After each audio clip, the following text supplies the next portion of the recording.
اسی طرح عبداللہ بن عمر رضی اللہ تعالیٰ عنہما کہا کرتے تھے کہ غلام کو اس کی اجازت نہیں ہے کہ وہ اپنے مالک کے مال میں سے اس کی اجازت کے بغیر کسی کی کو کوئی چیز دے یا مالک کا غلام آزاد کرے یا اس میں سے صدقہ کرے، لیکن اسے دستور یعنی اچھے ایتھکس کے مطابق اپنے اور اپنی بیوی بچوں کے لیے خوراک اور کپڑا لینے کا حق حاصل ہے۔ یعنی غلام جو ہے وہ بھی تو اسی فیملی کا حصہ ہے، تو وہ اپنا خوراک کپڑا وہ لے سکتا اپنے آقا کے اس سے، ٹھیک ہے، لیکن وہ کسی اور کو نہ دے، بس وہ خود اپنے لیے وہ یوز کر سکتا ہے۔ اسی طرح عبد الرحمن بن حاتب جو غالباً تابعی ہیں، وہ بیان کرتے ہیں کہ ان کے والد حاتب کے ایک غلام نے بنو مزینہ یہ ایک اور قبیلہ تھا، تو اس کے کسی شخص کی اونٹنی چرا کر اسے ذبح کر کے کھا لیا۔ اب یہ غلام نے ایک غلطی کر لی۔ غلطی کیا کی کہ دوسرے قبیلے کی کسی بندے کی اونٹنی پکڑ کے ذبح کر کے کھا پی گیا بیٹا۔ تو اب یہ مقدمہ عمر بن خطاب رضی اللہ عنہ کی عدالت میں لایا گیا، تو اس پہ عمر رضی اللہ عنہ نے قصیر بن الصلت کو اس غلام کا ہاتھ کاٹنے کا حکم دیا، لیکن پھر آپ آقا سے ارشاد فرمایا، بے ایک منٹ ٹھہرو، یہ بتاؤ مجھے لگتا ہے کہ تم اسے بھوکا رکھتے ہو۔ پھر فرمایا، اللہ کی قسم میں تم پر ایسا جرمانہ عائد کروں گا کہ جو تمہیں ناگوار رہے گا۔ اس کے بعد بنو مزینہ کا وہ جو اونر تھا جو اس اونٹنی کا، اسے پوچھا آپ کی اونٹنی کی قیمت کیا ہے؟ تو بندے نے بتایا کہ ابھی واللہ میں نے اس کی 400 درہم تک کی قیمت بھی میں نے انکار کی تھی، میں نے نہیں کیا۔ تو انہوں نے پھر آقا سے فرمایا اس کو 800 درہم آپ تم ادا کرو، اس لیے کہ تم صحیح طرح سے غلام کو کھانا نہیں کھلاتے رہے، تو اس لیے اس نے یہ چوری کی ہے۔ تو اس غلام پہ پھر اس کا ہاتھ کاٹنے کا روک دیا اس کی سزا، اور سزا پڑ گئی اس کے آقا کو کہ چلو تم 10,000 درہم ادا کرو جس کی اونٹنی تمہارے غلام نے چوری کی۔ اسی طرح رسول اللہ صلی اللہ علیہ وسلم کو مزید ارشاد دیکھیں، ابو ہریرہ رضی اللہ عنہ بیان کرتے ہیں کہ نبی کریم صلی اللہ علیہ وسلم نے فرمایا کہ جب آپ کا کوئی خادم کھانا پکائے اور اسے لے کر آپ کے پاس آئے تو چونکہ اس نے کھانا پکانے کے لیے تپش اور دھواں برداشت کیا، اس وجہ سے اسے ساتھ بٹھا کر کھانا کھلائے، اور اگر کھانا کم ہو تو پھر اپنے ہاتھ میں اس کے لیے کم از کم 1-2 لقمے بھی، وہ تو کم از کم اتنے تو ادا کرو۔ اب ظاہر ہے کہ خادم چاہے وہ امپلائی ہو یا غلام ہو، جو بھی ہو، تو اس پہ بھی رسول اللہ صلی اللہ علیہ وسلم ایسے تربیت اس طرح سے کرتے ہوتے تھے، یعنی اس غلام کو اپنے ساتھ برابر رکھ کے اپنی سیٹ پہ وہیں پہ بیٹھ کے ان کو کھانا کھلائے، اور اگر کھانا ہی کام ہے تو چلو 1-2 لقمے تو ضرور کھلایا، اتنا اس میں فرمایا۔ اب غلاموں کے حقوق ایسے تھے کہ 3 غلاموں نے جنگ بدر میں حصہ لیا تھا، تو عمر رضی اللہ عنہ نے ان میں سے ہر ایک کو سالانہ 3,000 درہم دیا کرتے تھے۔ یعنی یہ بدر کے زمانے پر جو ایمان لائے تھے تو ان کے لیے عمر رضی اللہ عنہ نے ان کے لیے ایک باقاعدہ سیلری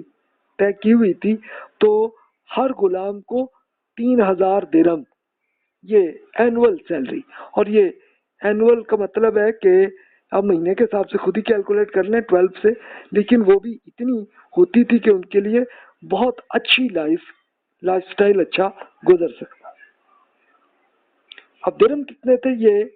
چاندی کے سکے ہوتے تھے۔ اسی طرح عثمان اور علی رضی اللہ عنہما اپنے ادوار میں لوگوں کی، غلاموں کے ان کی ضروریات کا سامان پہنچایا خود کرتے تھے، یعنی اب وہ غلام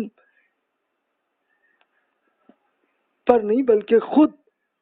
حکمران پر رسپانسبلٹی تھی کہ لے جا کے ان کو دو یہاں پہ۔ اچھا، اب ہوا یہ کہ غلامی جب اتنے آزاد ہونے لگے تو غلام کم ہو گئے، تو آپ دیکھیں کہ غلام کی قیمت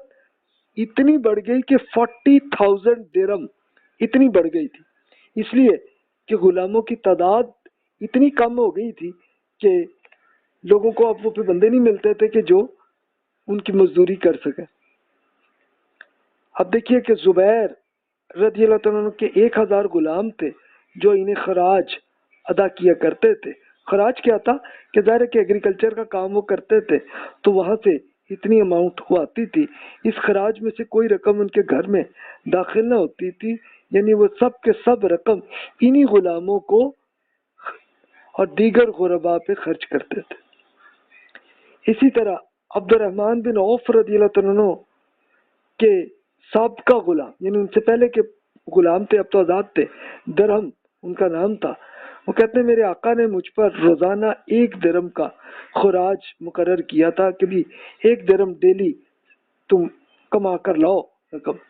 تو ایک دن میں نے یہ درہم ابو ہریرہ رضی اللہ عنہ کو پیش کیا تو انہوں نے فرمایا اللہ سے ڈرو، اللہ کا اور اپنے آقا کا حق انہی کو ادا کرو بھائی۔ یعنی اب ظاہر ہے کہ وہ غلام جو ہے وہ زیادہ کما لیا ہوگا، تبھی انہوں نے کو ایک طرح کا گفٹ کے طور پہ ابو ہریرہ رضی اللہ عنہ کو یہ کہا نہیں بھی آپ کو آقا کو ہی دیں۔ ابو ہریرہ رضی اللہ عنہ نے ایک شخص کو دیکھا کہ جو سوار ہے اور اس کا غلام اس کے پیچھے دوڑتا ہوا پیدل بھاگ رہا ہے۔ انہوں نے فرمایا عبداللہ رکے، اسے بھی آپ سوار کریں، یہ بھی بھائی ہے، تمہارے اندر جو روح ہے یہی روح اسی تمہارے غلام ہے بھی، ان کو بھی سیم اسی سٹیٹس پہ اپنی سواری پر یہ رکھ رہے ہیں۔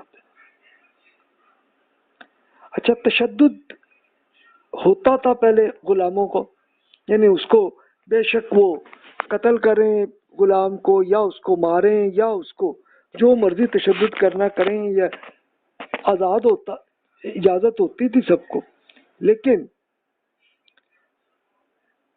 اب ہوا یہ معاملہ کہ عبداللہ بن عمر رضی اللہ عنہ نے اپنے غلام کو بلایا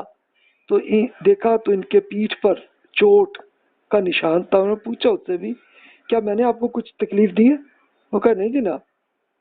آپ نے فرمایا لیکن پھر بھی آپ آزاد ہو۔ اس کے بعد زمین میں سے کوئی چیز لکڑی وغیرہ اٹھا کر فرمایا مجھے اس کے وزن کے برابر بھی اجر نہیں ملا، کیونکہ میں نے رسول اللہ صلی اللہ علیہ وسلم کو فرماتے سنا تھا کہ جو بھی غلام کو بغیر کسی جرم کے سزا دے یا اسے تھپڑ مار دے تو اس کا کفارہ یہ ہے کہ وہ اسے آزاد کرے۔ اب ظاہر ہے کہ ان کے اپنے غلام میں جو چوٹ تھی تو وہ ہو سکتا ہے کہ اپنی مزدوری میں کوئی پتھر گر گیا ہوگا یا کچھ ایسا ہو کے، لیکن اسی پہ ہی عبداللہ بن عمر رضی اللہ تعالیٰ عنہ نے ان کو ایسے ہی اسی بیس پہ ہی آزاد کر دیا تھا غلام کو۔ اب یہ دیکھیے، اسی طرح ابو موسیٰ انصاری رضی اللہ عنہ بیان کرتے ہیں کہ میں کسی بات پر اپنے غلام کو مار رہا تھا، ظاہر غلام نے کوئی غلطی کی ہوگی، تو اتنے میں پیچھے سے آواز آئی ابو مسعود جان لیجئے کہ اللہ تعالیٰ آپ پر اس سے زیادہ قدرت رکھتا ہے، اتنی طاقت رکھتا ہے جتنی آپ اس غلام پر طاقت رکھتے ہیں۔ تو وہ گھبرا گئے، یہ کون ہے؟ پیچھے سے آواز آئی، پیچھے مڑ کے دیکھا تو رسول اللہ صلی اللہ علیہ وسلم کھڑے ہوئے تھے۔ تو میں نے فوراً عرض کیا یا رسول اللہ کے لیے میں نے اسی غلام کو فوراً آزاد کر دیا۔ آپ نے فرمایا کہ اگر آپ ایسا نہ کرتے تو جہنم کی آگ آپ کو جلا ڈالتی، اور پھر یہ فرمایا کہ آپ کو ٹچ ضرور کر دیتی۔